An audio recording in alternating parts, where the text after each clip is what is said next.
My name is Lil already. I'm a DJ producer and owner of Abstract Music Lab, and I'm stoked to be here on PML's channel. We've studied Ben's tracks inside out, and today I'm gonna show you the 5 key secrets from his tracks so you can start applying in your own tracks as well. So let's dive in.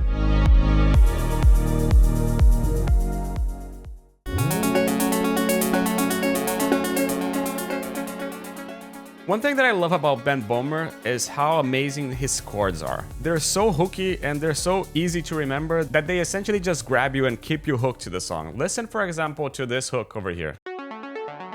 With the MIDI.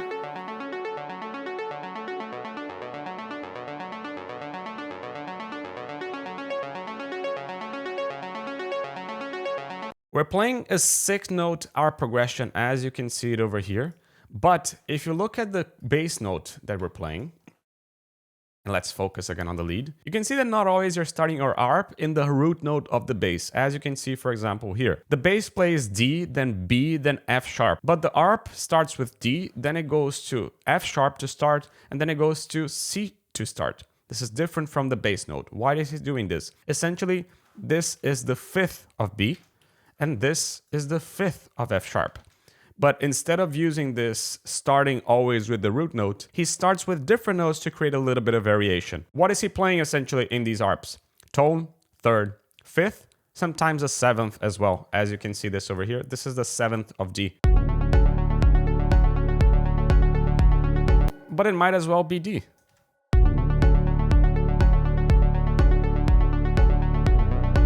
Just makes it a little bit happier. And I like the 7th because it makes it a bit moodier. But in the second progression, he plays 5th, tone 3rd, 5th, tone 3rd again, and the same thing with the 3rd progression. Why? Just to make a little bit of variation and not be always starting in the root note. But now let's go into the sound design. So if you look at Serum, we're essentially just playing saw waves with a bit of filtering and a plucky kind of feeling to it. And this is panned to the left, this is panned to the right. Why? To create sense of width to the sound. Without this,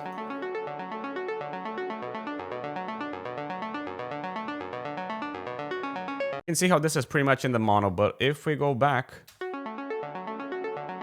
and you can always tweak the fine to make it the left a little bit different from the right, intensifying that stereo feeling.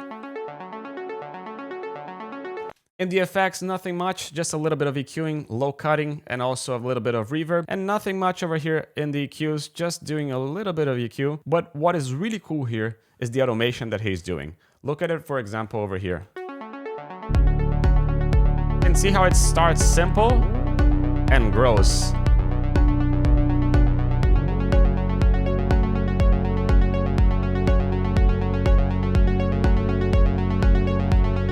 This creates the sense of growth during the track, and it makes the track always move forward and always grow in size and in energy as well. But you can also do some other automations, like this one in the mod wheel over here.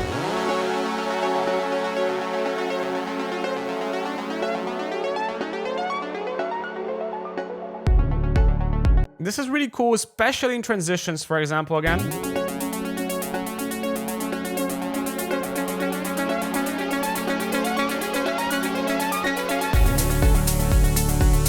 And then you go back to the original one. But you can see how in the beginning of the song, it starts with the mod wheel even further down, which is just essentially controlling the cutoff of the sound.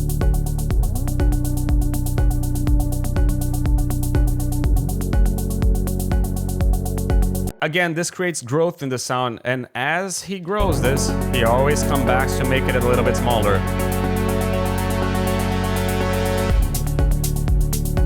Not only with his lead, but also with his chord elements as well. And this is really cool because this creates movement and contrast in his sounds. And this kind of contrast is one of the key elements in Ben's tracks. So for your songs, what you always have to do, make sure that whenever you're doing automations in your cutoff or with your mod wheel, make sure that they're progressionally growing up, but always coming back to create a little bit of contrast. And don't be afraid to create also automations with the pitch bend, as you can see it over here.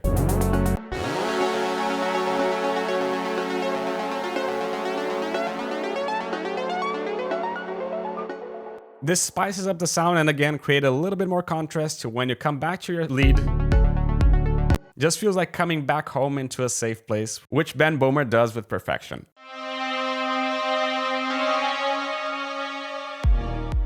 Ben's transitions are always super amazing, and I love listening to them, especially to some effects like this one. Listen to this in solo.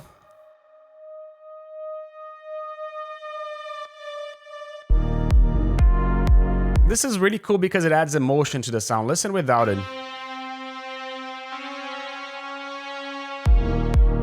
See how it connects the bridge into the hook?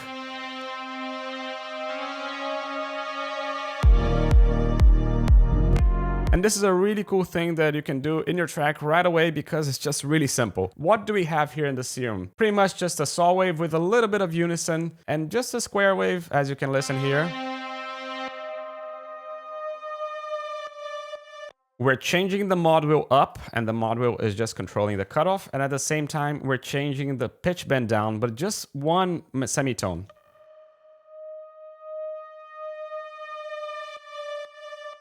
Listen with the automations all over here again. Let's listen to the pitch bend as well. Listen the context of a drop.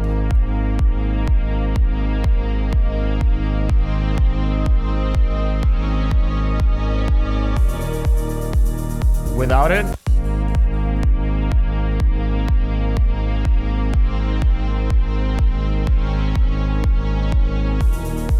Without it, there's simply no tension. And this little sound creates a lot of tension just playing one simple note, which is the root of your sound. And you can also play something different than the root. For example, this one, you can play a different sound.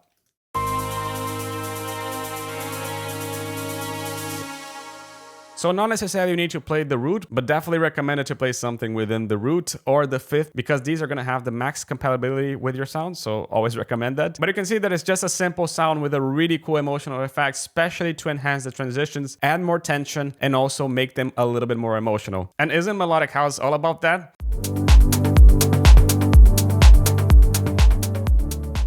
Ben pays a lot of attention into his percussions to make sure that they match the vibe of their synths. So listen, for example, to these percussions in solo. And let's add the elements.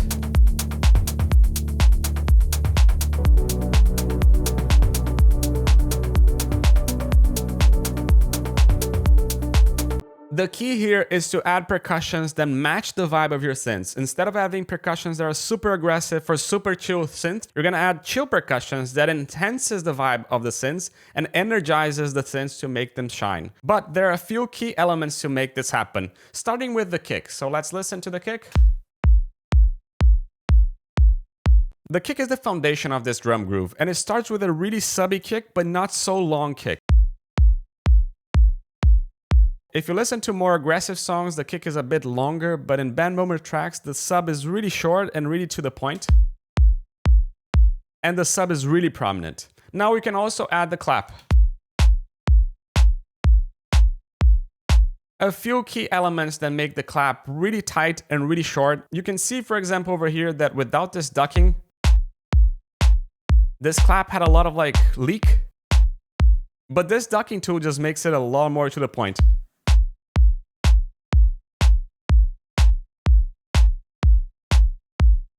Another cool thing that you can do with your clap is instead of making it super wide, you can just make it a bit tighter because that's how it's supposed to be in Ben's track. And of course, you don't want them to be super energized, so that's why we're taking a bit of the energy over here. Not only because this clap had a lot of not only to tame a bit of that sound, but also to tame a little bit of the energy of the clap. Then we have hats and shakers. Hats complementing the background and shakers doing that shoulder dance.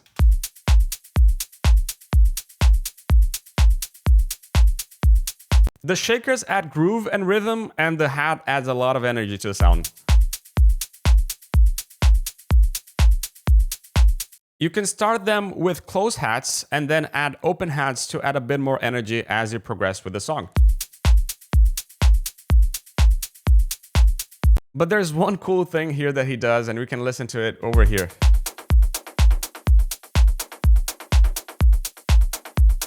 Ben always plays with noise really well. And you can see that we're doing here a noise hat groove. This is a serum patch. And the velocity shows how loud the noise is. We don't have a lot of noise over here, but we also have a little bit of sidechain in this noise. And if you listen to the MIDI,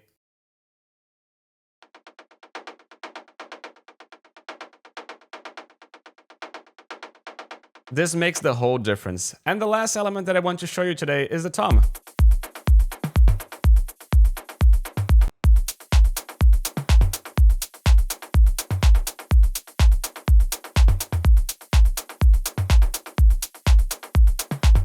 We're adding a little bit of panning to make it a bit left and right to not only be the same, and you can listen without. Left.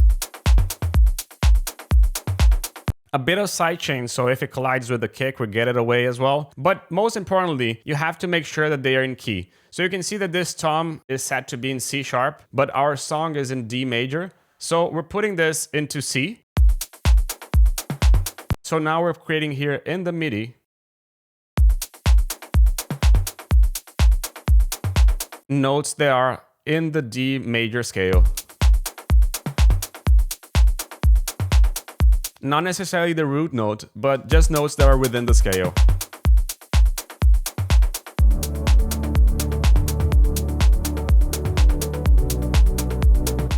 And this just complements that lush, chill feeling, and that's really important to keep that lush, chill feeling in your songs as well.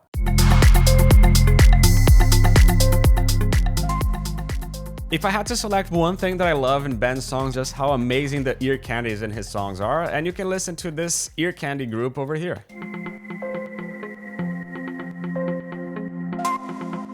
Without sidechain.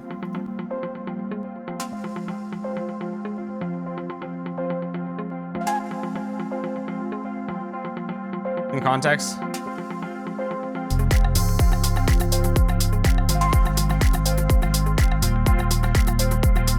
You have a few elements to complement and to do as ear candy. So for example, we can start with this sine pitch down.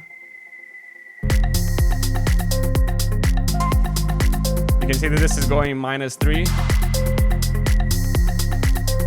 And you can play a few notes over here. So if your progression is playing F, you can play C because C is the 5th of F, but you can also play F. Since it's better a little bit higher,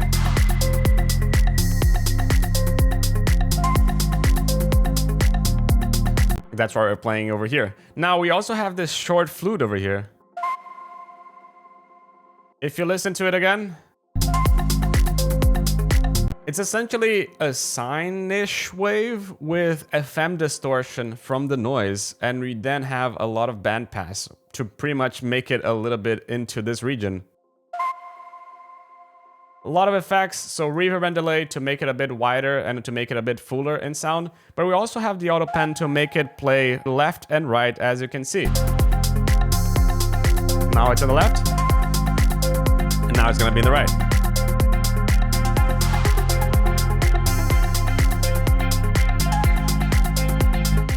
We also have this pad saw over here. Simple saw wave pad, just opening up in cutoff.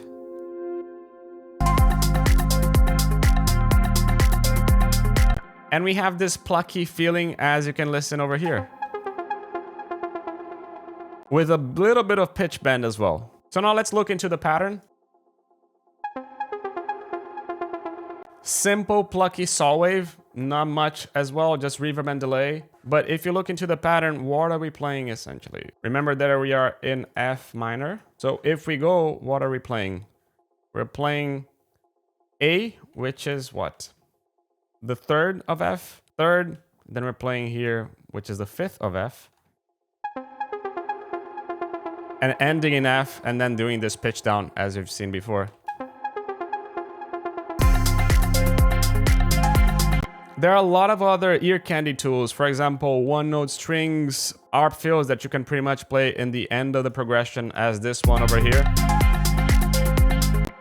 and many other ear candy things that you can do in your song. But the idea here is to add variation and to add a bit of a call and response setup to your song. So instead of only being about the lead and the chord progressions, you add these little enhancers that enhance the vibe and enhance the emotion of your song. Again, with them.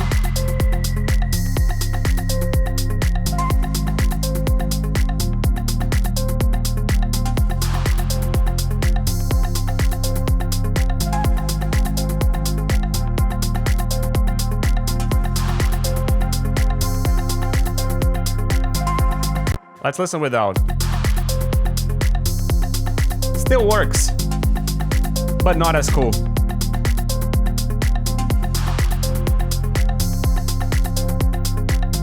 So don't forget the ear candies in your song. They're the kind of thing that it's not so important, but at the same time, without them, your song feels empty and a bit lifeless as well, as you've just listened, for example. So let's go to our next tip.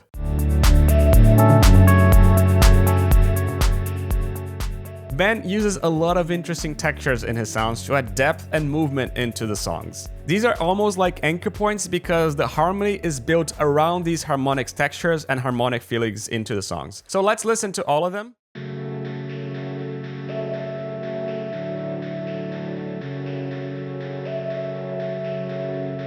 And you can see how they're so rich that they make the song just a lot fuller. Without them,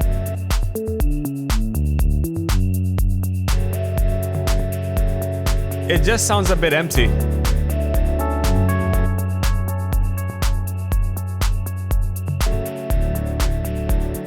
So let's dive deep into them. So let's get started with the harmonic atmospheres.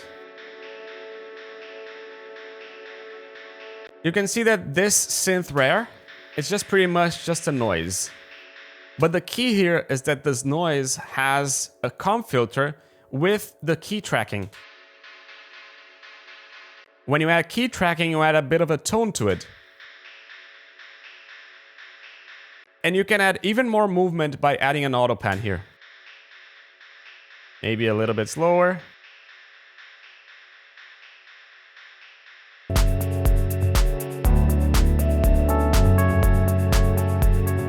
Another really cool sound here is this lead saw.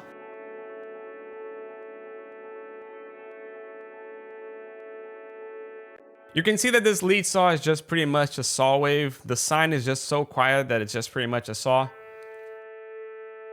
And if you look into the MIDI here, this is playing a third, while the synth rare is playing a third and a seventh. Now, we also have this pad saw, which is playing a power chord, as you can see here. We are in F sharp minor, so this is a power chord of F sharp minor. And if you look into the patch, this is basically just a saw wave with a lot of unison to make it a bit wider. But what is this combined? Essentially combined, this is an F sharp minor 7th chord. So we're complementing everything with a lot of different textures, but we're not only using the same chord progression, the same MIDI for all the notes. We're using different MIDIs to add more variation and more textures in different parts of the scale of his progression.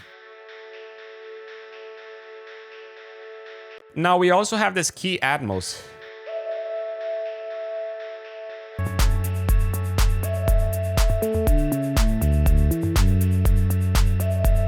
And you can see how this already gives a really nice signature vibe to the sound. This key Atmos becomes a really important element in the song.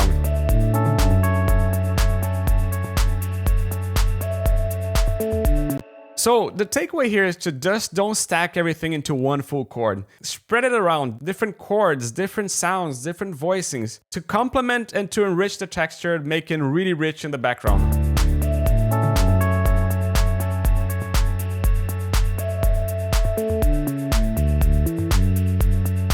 But we also need this chord progression to enhance this vibe of these textures that we just listened to. In context, let's listen to the chord progression. These are all within the scale of F sharp minor, as we said before, but listen how we're not doing F sharp minor as the start of this progression. We're starting with D minor and then we're resolving with F sharp minor.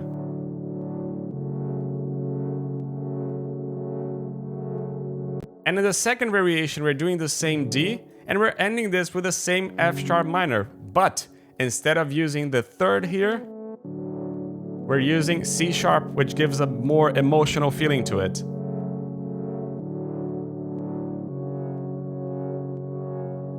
This gives a more emotional vibe to your progression, again enhancing the energy, the movement, and the depth of your song.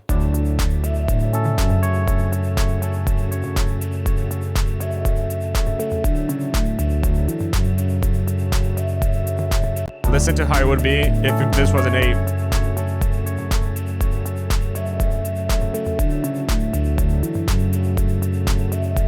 It would just be the same as what we already had, but this gives a more emotional, happier feeling to the A and making it better to resolve it and to end this progression. Tiny changes, but a lot of emotional impact in your song, so don't always do the same chord progression. Make sure to create variations in the top note, because this can create a lot of emotional change in your sound, as Ben does a lot in his tracks. And if you want to see what this sound is about, you can see that we start here with the saw wave.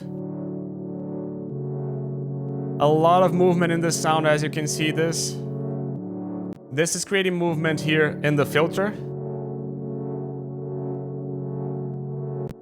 And we're doing a lot of EQing to make this a little bit wider, just pushing a bit more of the width of the sound. But just EQing without it. Cutting the low end so that doesn't conflict with the bass as well of the sound.